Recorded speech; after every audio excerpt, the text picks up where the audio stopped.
We're reading today from Srimad Bhagavad-Puran, Canto 9, Chapter 4. This is verse 40. The chapter is entitled Ambrish Maharaj Offended by Durvasa Muni. Ambasha Kavalenata Karishivrata Paramam Ahura Bhakshanam Vipra Yasitam Nasitam Chata Brahmana Atit Krame. In passing the rules of respect to the Brahmins, Doshaha, there is fault. Dvadasham, on the Dwadasi day. Yat, because. Aparane, in not breaking the fast in due time.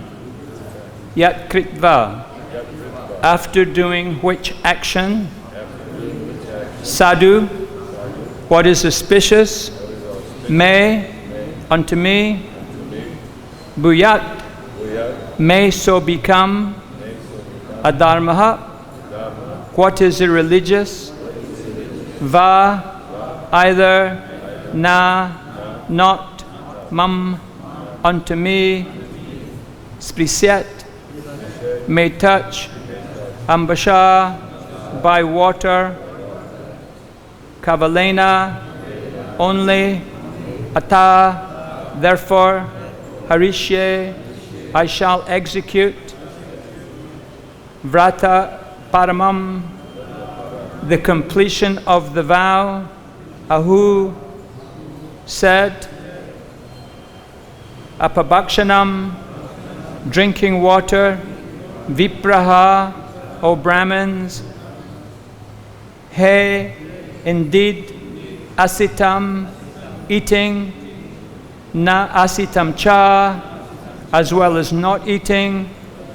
Tat, such an action.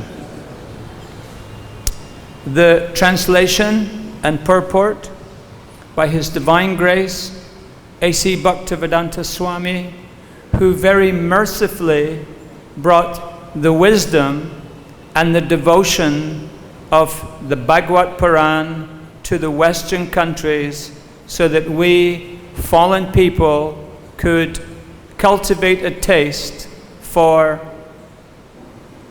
bhakti-yoga, the yoga of love and gratitude, with an end to worshipping the Supreme Lord Krishna out of pure, unmotivated love. Srila Prabhupada ki.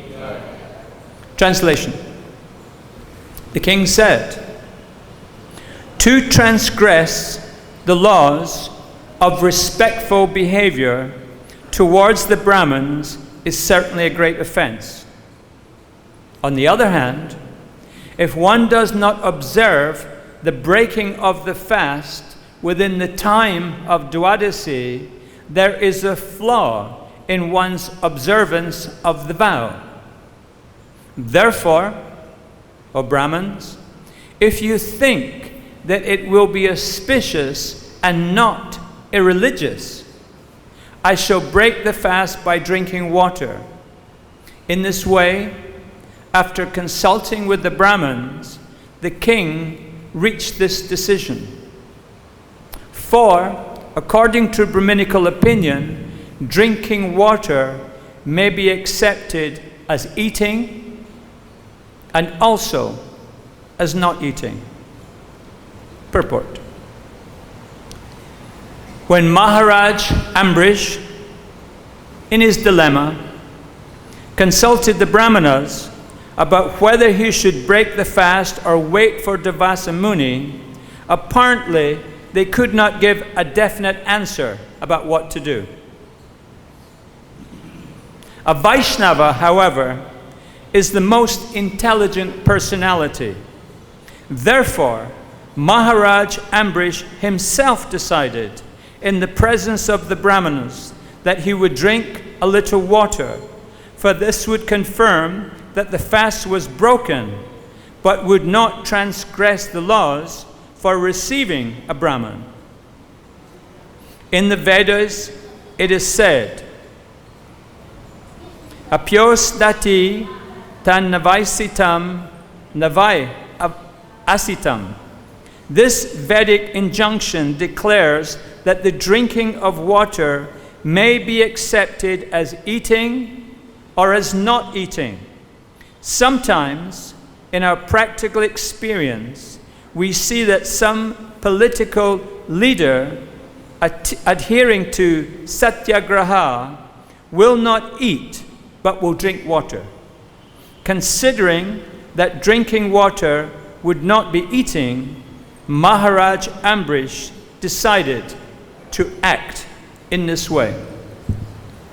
Nama Om Vishnu Padaya Krishna Prastaya Bhutale Srimate Bhaktivedanta Swami Iti Namane Namaste Saraswati Deve Gauravani Pracharane Nirvisesa Sunyavadi Paskacha Desatarne Narayanam Namaskritya Naram Chaiva Narottamam Devim Saraswatim Vyasam Tato Jayamudirayat Nastra Prayeshu Abhadreshu Nityam Bhagavata Sevaya Bhagavat Uttama Shloke Bhaktir Bhavati. Naistiki.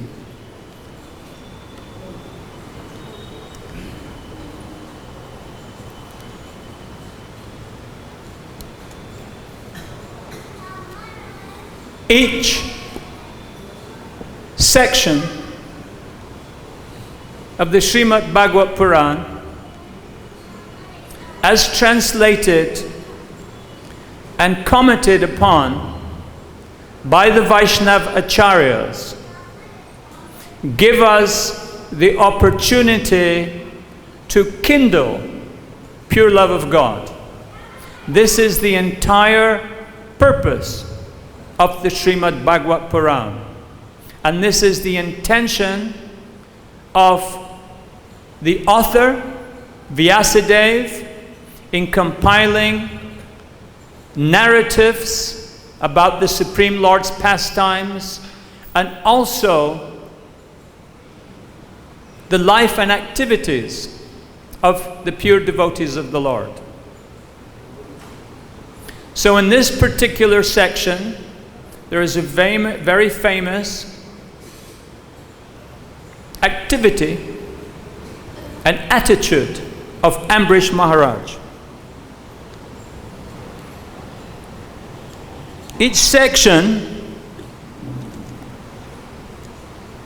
each instruction in the Bhagavad Puran is to cultivate an attitude of loving devotion. The sections themselves, and indeed the purports to the verses, make this very clear to us and inspire us in a very devotional manner, and we can get the first clue to what is the mood and the deeper import of the verse by the actual Sanskrit words themselves and the English translation for our benefit. Brahmana, atikrame, the first word, means in surpassing the rules of respect to the Brahmanas. Aparane means in not breaking the fast in due time.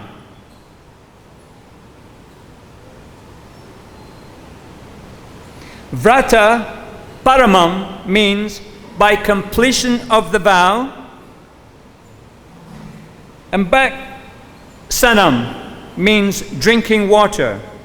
So, what we have from these key words in the verse, we have by maintaining respect for elevated persons, but completing a vow of fasting and breaking fast by drinking water. This is the essence of this verse. The scenario has two characters. Durvasa Muni, who is a mystic, who is a Brahmin, who meditates on the impersonal aspect of Brahman, and King Ambrish, who we would think may not be so much of a transcendentalist. He may be more of a worldly person because he is a king, he's surrounded by wealth, he's surrounded by beautiful objects, he has power, people are in fear of him because of his armies, because of his position, and he is a bhakta of Lord Krishna. So we can compare and we can contrast these two personalities, and this is the intention of this verse. Durvasa Muni was a sage, but he had a temper. He had a hot temper, he angered easily, and he often put himself in positions where he would very much test the mettle, test the endurance of various people to see if they passed what he construed as the laws of Dharma and how he should be treated because of his elevated position. And he often tried people just to see, and he was given to become angry if they did not act in the manner in which he thought they should conduct themselves.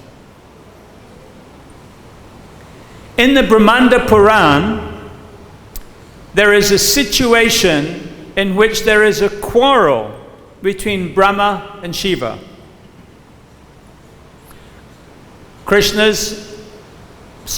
Shiva's one name is Ashutosh.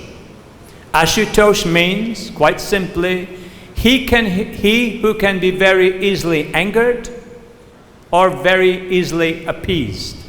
So Shiva, he would become angry at times with certain situations, particularly if his time was being wasted, because the greater part of his time was wrapped in meditation about the pastimes of the Supreme Lord Vishnu.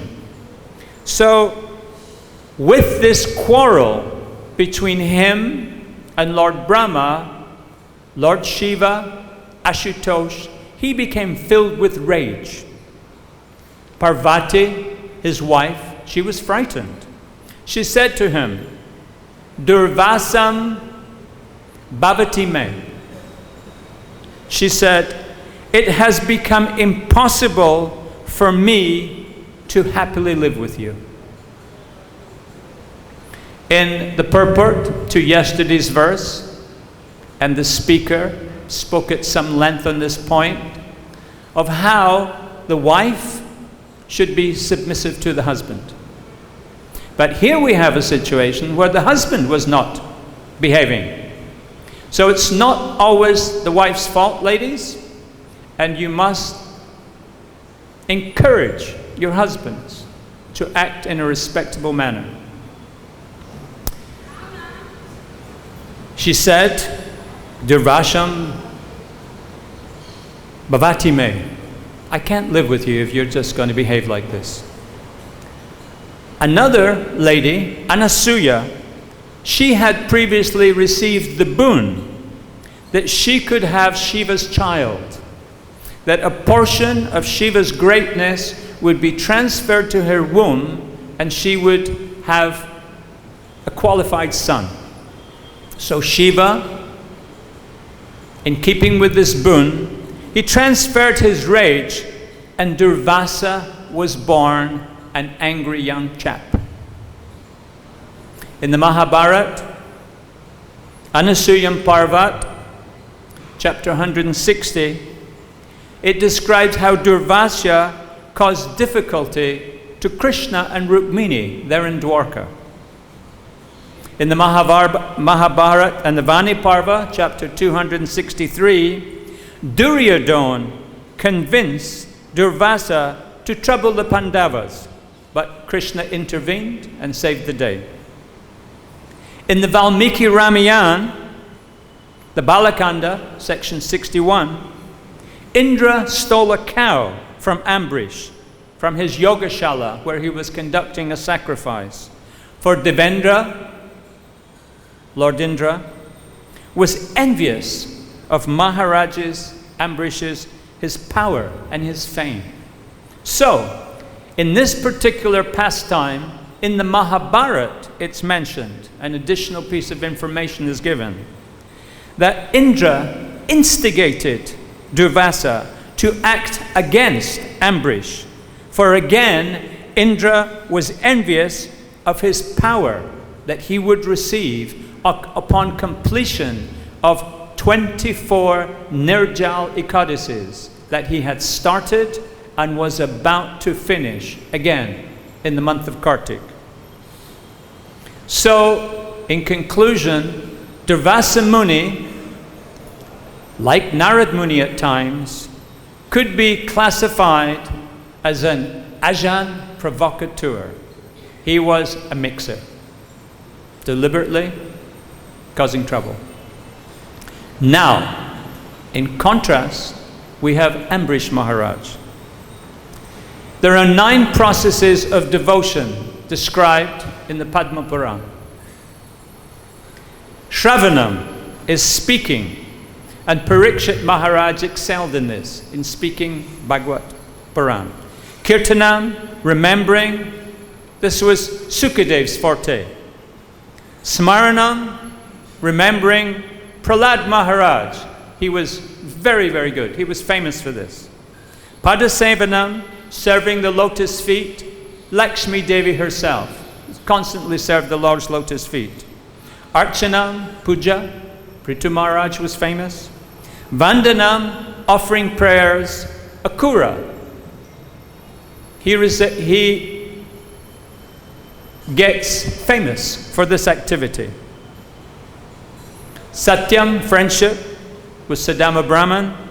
And Atmanivedanam, as we discussed recently, this was Bali Maharaj. Now, Ambrish Maharaj, he was famous for all of these qualities, all 9 of the processes. He was such an amazing devotee.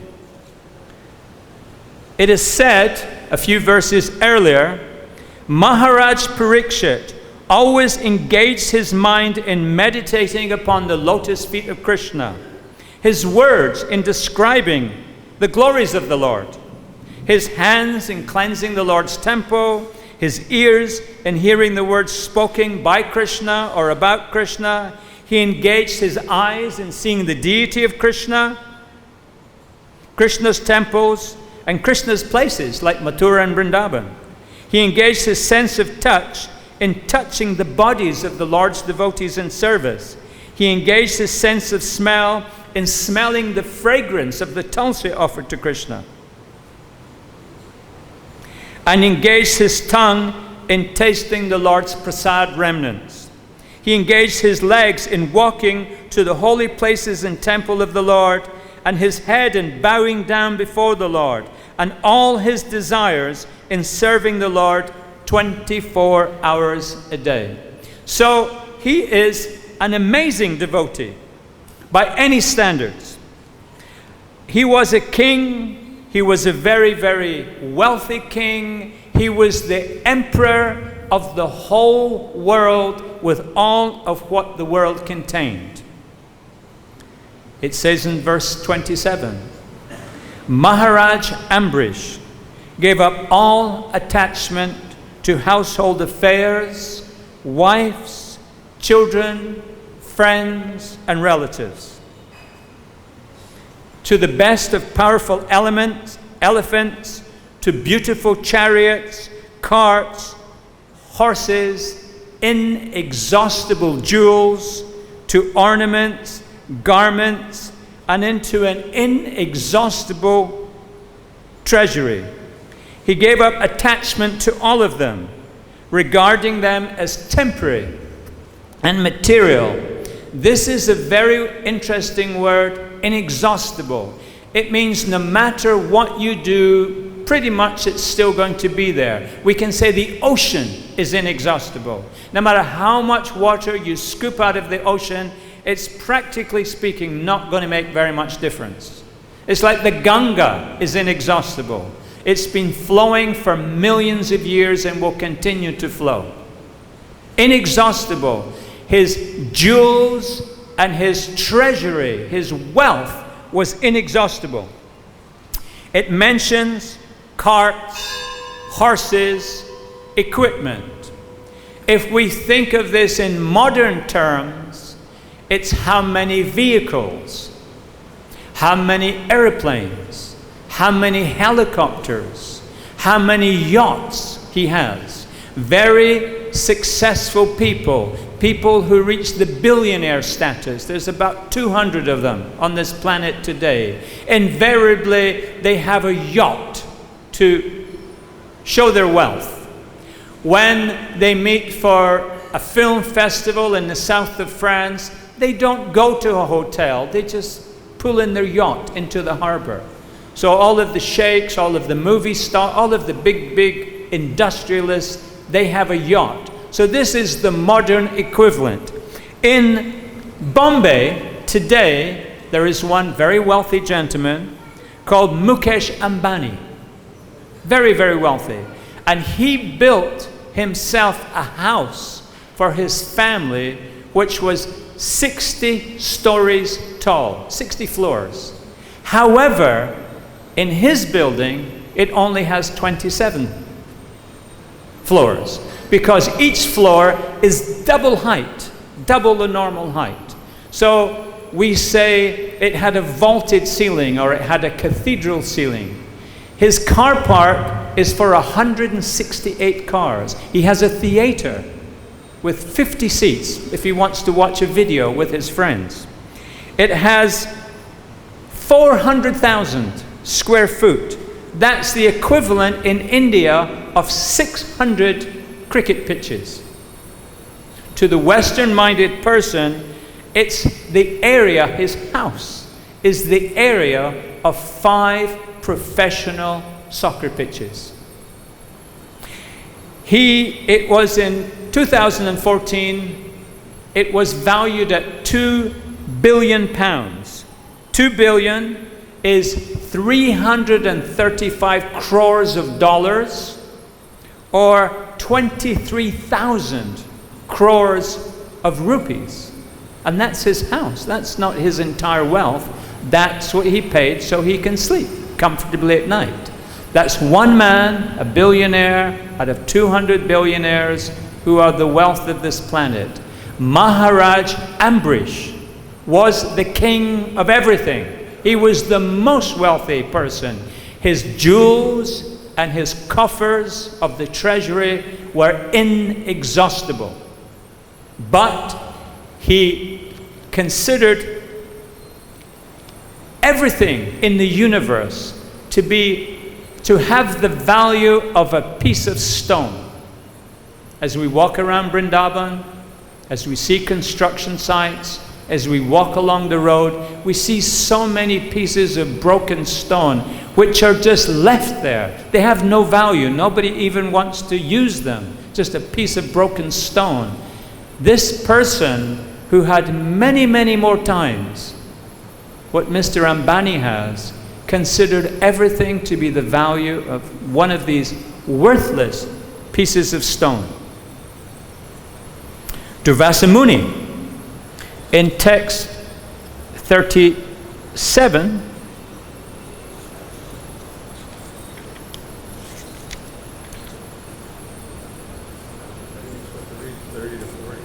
yes, getting to that. Durvasa Muni gladly accepted the request of Maharaj Ambrish, but to perform the regulative ritualistic ceremonies, he went to the river Jamuna, because all of this happened in Mahavan, this whole pastime. There he dipped into the water of the auspicious Jamuna and meditated on the impersonal Brahman. So he is a Brahmin, he's a Mayavadi, he's a mystic, and his aspiration is impersonal Brahman. Maharaj Ambrish, on the other hand, he was a devotee. His mood was, those who are saturated with the transcendental happiness of rendering service to the Supreme Personality of Godhead are uninterested even in the achievement of great mystics. For such achievements do not enhance the transcendental bliss felt by a devotee who always thinks of Krishna within the core of his heart. So one of these personalities, Durvasa, was an accomplished mystic, he was a Mayavadi, and the other, Ambrish Maharaj, was a great devotee. And although he had so much power, although he had so much wealth, in his heart, because he had so much attachment in pure love of Krishna, he considered that nothing material was worthwhile.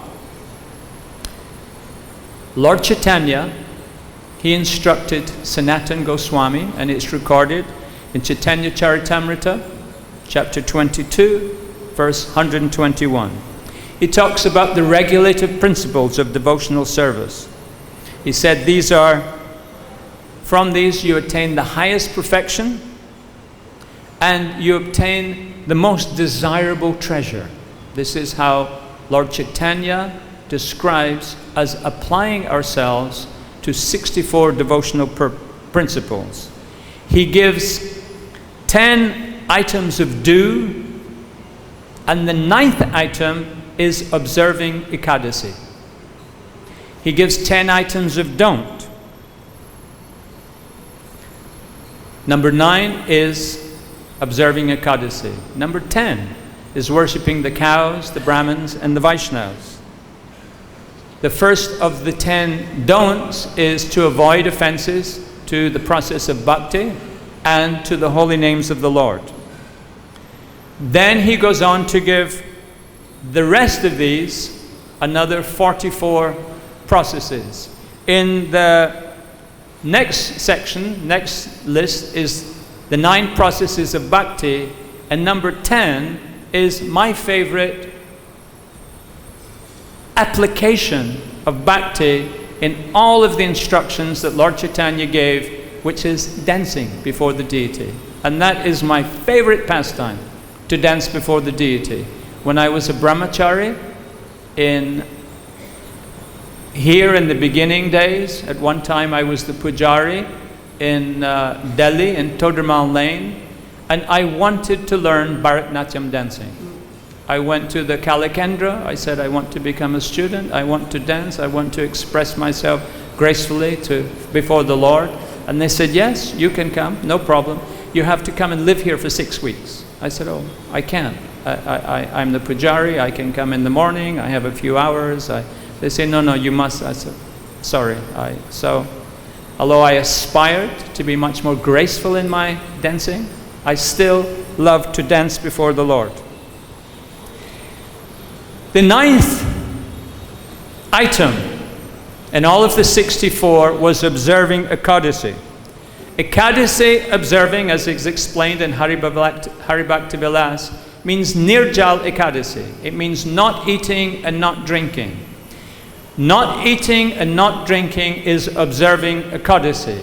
Now it's possible to conduct oneself on Ekadasi in a manner in which one doesn't break Ekadasi, but one doesn't actually observe Ekadasi.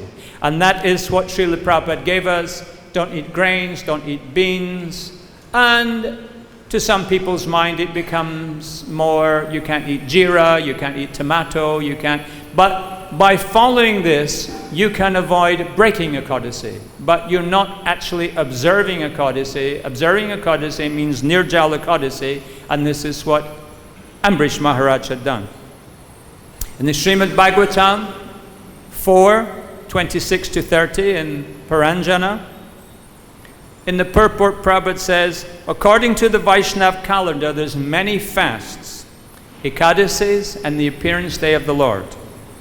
In the Srimad Bhagavatam 9.4.68, Prabhupada says, Durvasa unnecessarily wanted to chastise Ambrish on flimsy grounds. Ambrish wanted to complete Ekadasi observance of part of devotional service to please the Lord. In the Srimad Bhagavatam 10.46.24, Vishnath Chakravarti says, devotional service to Krishna is obtained by strictly observing vows like Ekadasi. In the Srimad Bhagavatam 11.12.12, in the purport, it says the injunction to fast on Ekadasi is a permanent vow for all Vaishnavas. And in the Chaitanya Charitamrita, Adi Lila 10.17, the content of the Hari Bhakti Vilas by Sanatana Goswami is detailed. In this Vaishnav Smriti Grantha, there's 20 chapters or vilasas. The 5th is worshipping Shalagram. The 9th is how to pick tulsi leaves and how to appropriately offer them to the Lord. And the 12th of the 20 is how to observe a full fast on Ekadasi without food or water. There are 24 Ekadasis in the year. Some years there's 26, if there's an extra month put on, the month of Purushottam. And Sutta Goswami describes the glories of specific benefits of each of the particular Ekadasis. And he has been recorded in various Puranas describing various of the Ekadasis. The Nirjala Ekadasi of June and July is probably the most difficult because it's in the heat of summer. So many people who may not fully observe Ekadasis on some of the other months, many people in India, they observe this Ekadasi because it's a Nirjala Ekadasi, and there's said to be particular benefits from observing this.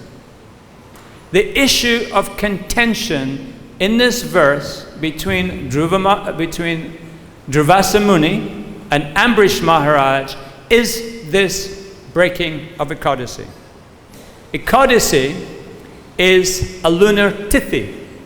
We're familiar with a solar day from sunrise to sunrise, but a tithi is a little bit more difficult to explain and much more difficult to calculate, because the revolution of the moon around the earth takes 29.5 days. And if you divide this into an even 30 days, then the revolution of 360 days, the tithi takes place over 12 degrees. So when the moon moves through an angle of 12 degrees, this is a tithi.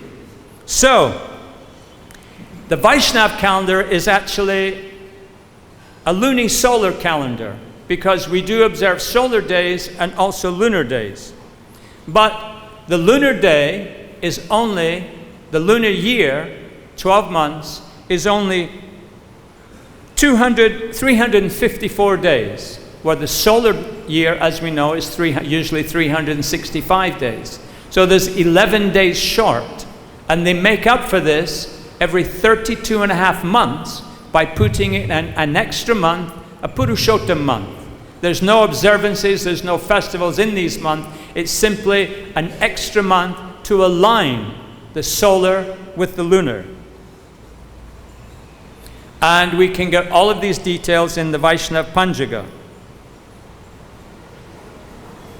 A tithi, because the moon doesn't revolve in a perfect circle, but rather it's an oval shape, it's elongated. On account of this, on account of other factors which are gravitational pulls, it's a more difficult thing to calculate. It is calculated, but many factors have to be taken into consideration. So a lunar tithi can be 21 and a half hours, or it can be up to 26 hours. So it's complicated to calculate because of the angles involved. For example, the last Ekadasi on the 8th was from 22:46 at night to 10:35 on the second day. So the 9th was Ekadasi. So not only Ekadasi, but all the festivals are according to tithis. Janmashtami, the Shringas, Appearance Day, and also the Christian calendar, which was originally a lunar calendar. They still calculate when is Easter Sunday according to the lunar tithis, lunar calendar. And the Muslims who still observe according to their holidays, according to the lunar calendar, this is how they calculate the beginning of Ramadan.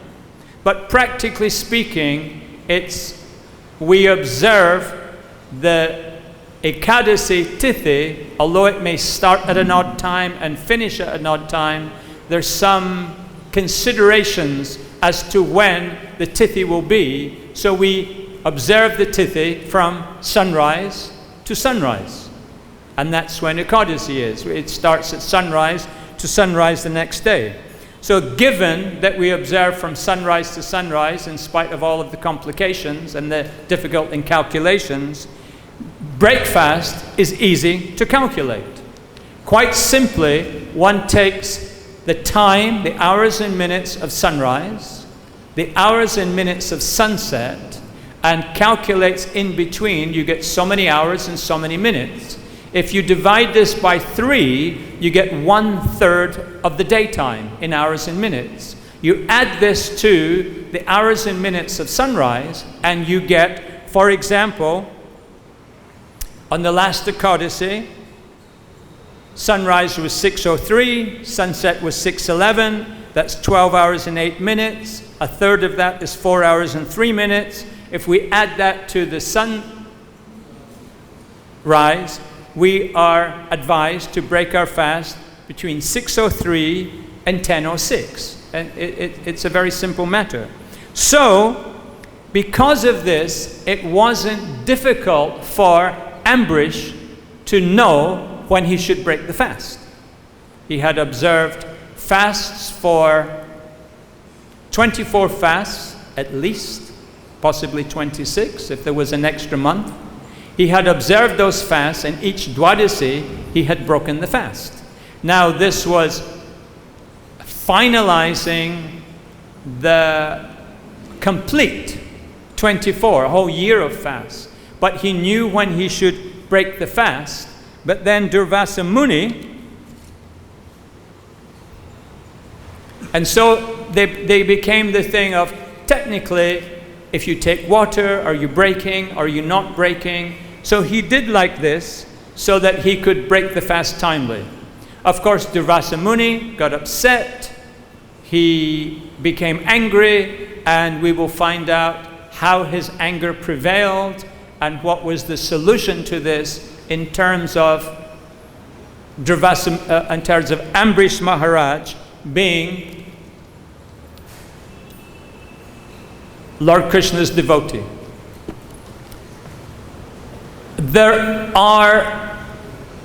When Srila Prabhupada went to the Western countries, when he went to New York, right now in New York, ISKCON has gained possession of their building.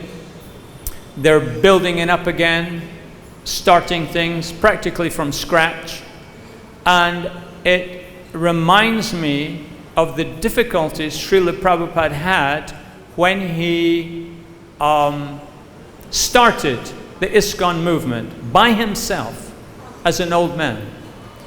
One of the scholars, one of the contemporary scholars in John Hopkins University, he said that the only thing you can really compare ISKCON to is either Christianity or Islam, the way it just rapidly spread throughout the whole world. He said, but ISKCON, and he said, but Christianity was started by Jesus Christ amongst his own people. He was Jewish, he lived in a Jewish community, he convinced the other Jews of his application, which a few centuries later became called Christianity, particularly after the Council of Nicaea in the 3rd century. Or Muhammad, he convinced his own people to take to his new system that was surrender to God, Islam. But Srila Prabhupada went on his own to a hostile environment and started Krishna consciousness. He taught his young disciples every single aspect. When we read these qualities of Ambrish Maharaj, by seeing the deity, by bowing down before the deity, by tasting prasad, and so on, Srila Prabhupada single-handedly taught his young aspiring disciples how to do every single activity. And it wasn't cultural, this was simply so they could more easily print his books and distribute his books and convince others of the necessity and of the advantages of Krishna consciousness. So we can see that the system of worship, the system of puja, the system of observing Ekadasi was all very basic. And in the meantime, for example, when Srila Prabhupada came here, he told Jamuna Devi to get deities, her and her husband Gurudas, to start building this temple. And he told her that she should get all of the information for deity worship from the Radharaman temple. So here in Vrindavan now we have a very, very high standard of deity worship. And there are many high standards of so many different things. All of the basic things that Srila Prabhupada taught have been built upon, and now there's a very, very high standard of so many different aspects of Krishna consciousness, particularly the 64 arts. But basic to everything was the chanting of the Maha Mantra, Hare Krishna, Krishna Krishna, Hare Hare, Hare Rama, Rama Rama, Hare Hare. And today is the beginning of the week-long Holy Name Day. In 1996, the 100th anniversary of Srila Prabhupada's appearance, it was decided that there should be a Holy Name Day, and that everybody should increase their hearing and chanting of the Holy Name. So this was made a worldwide occasion. Then the GBC, they decided in 1985, 86. I'm sorry, in 2008, they increased this to a week-long Holy Name Day. So here in ISKCON Vrindavan, as well as all of the ISKCON centers around the world, and as well as in the homes all of the different ISKCON congregation members, they are undertaking an increase in the chanting of the holy names.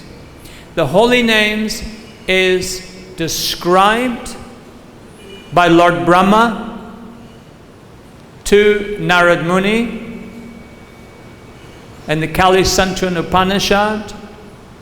The chanting of Hare Krishna, Krishna Krishna, Hare Hare, Hare Rama, Rama Rama, Hare Hare, is considered to be, is advised that this is the most efficient way to purify our hearts, so that we can transcend this default position that we have as embodied souls within this material world, that we have the tendency to try to lord it over.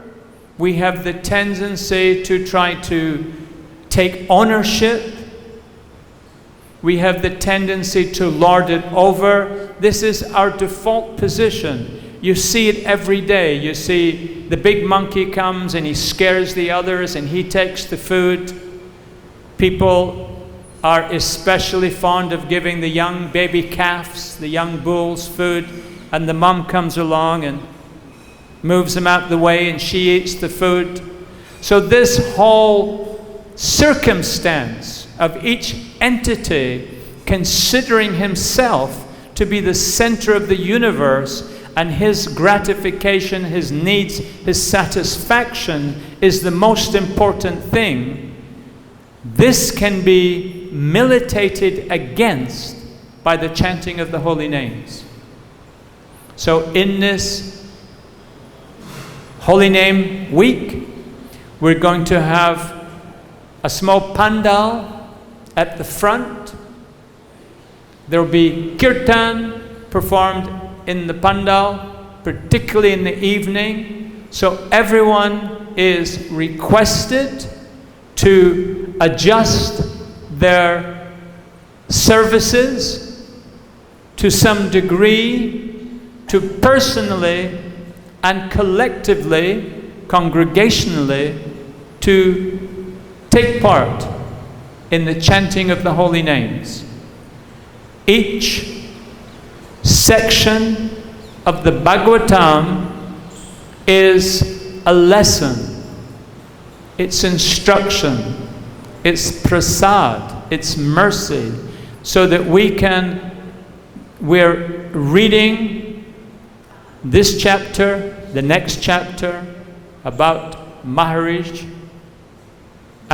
Maharaj, and we can aspire to follow in his footsteps, to take much more seriously the process of Krishna consciousness. And if we can arrive at the situation where we consider a piece of stone in the pathways all around Braj, if we consider any material advantage to be as invaluable as that piece of stone, then we will relish much more fully the chanting of the holy names of the Lord. And by purifying our hearts, by becoming attached to the Lord's service, described in the beginning of the Bhagavatam as ahaitaki, apritiyata, to have unmotivated and uninterrupted service. By having this attitude, by having the purified heart to enunciate and to meditate deeply, one can make advancement. I saw a godbrother of mine for whom I have very much respect because he's a very sincere devotee, he's very hardworking, he's very humble. He epitomizes, if you do charitable activities, leave your camera at home. Very humble, very unassuming. I saw him, I said, Prabhuji, how are you doing? He said, if one day I can chant one of the beads of my mala without any of the 10 offenses, he said, at that point I will consider myself to starting to make some spiritual advancement. He said, how am I doing? He said, terrible, just like before.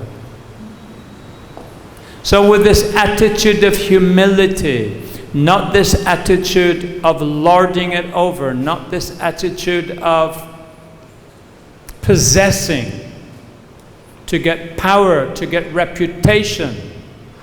So it's no surprise that the richest disciple of Srila Prabhupada, who was an inheritor of the portion of the Ford Motor Car Company. There's various trust funds for the various family members. So he came and he surrendered to Prabhupada, and Prabhupada called him Ambrish Maharaj. And one devotee, he was given the task of building the city in Mayapur. And he told me he started to think about it. I mean, look at Vrindavan and look at the problems there is and how to ensure that those problems don't happen, for parking vehicles, for sewage, for suitable drinking water, for just for the amenities of what to speak of the building and the administration. And he was thinking, this is a huge task when he started to think about it. And he said, how do you begin this? How does one begin to build a city? The resources and the planning and the time and the skills and the expertise. And he was just really, he said, walking around in a daze. How would he begin this? And he was in North America, and Ambrish Prabhu heard that he had come. He said, are we starting the temple, the Mayapur city, the temple? And he said, yes. He said, oh, that's good. He said, because Prabhupada told me that I should put aside money for this. And the devotee said, really? He said, yeah. He said, I've been waiting all these years. He said, I have $40 million that I've put. And he went, wow. So not only had Prabhupada preached to this devotee, $40 million is a lot of money. It's a huge amount of money. You're seriously wealthy if you have $40 million. What to speak of $40 million to give away? That's not all his money, that's a portion of his money. And he had that, so Prabhupada saw in him this person who came and surrendered to Prabhupada and requested initiation.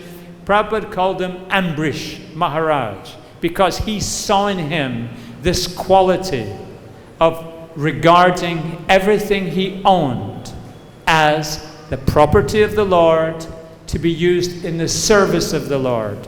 So if we can take a lesson from Ambrish Maharaj in the Bhagavatam, from the other great devotees who are serving Srila Prabhupada so nicely without bringing their camera along and posting their activities on YouTube or their blog, if we can seek out these devotees, then follow in their footsteps, take advantage of the festivals of the Acharyas, appearances and disappearance, the festivals of the appearance of the Lord, the special festivals that ISKCON construes, like the Holy Name Week, then we too can guarantee our destination in our next life.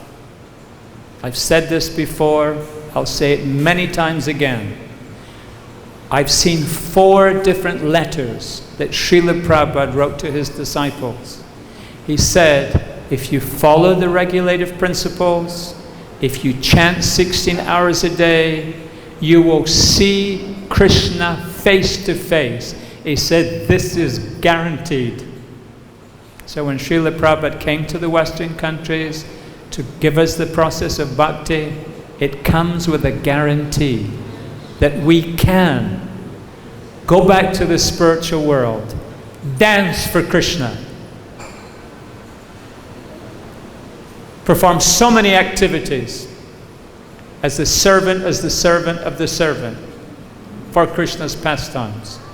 If We come to this consciousness that the holy name is everything, and we may need some things for our maintenance, but to get attached and to try to accumulate is the greatest misunderstanding.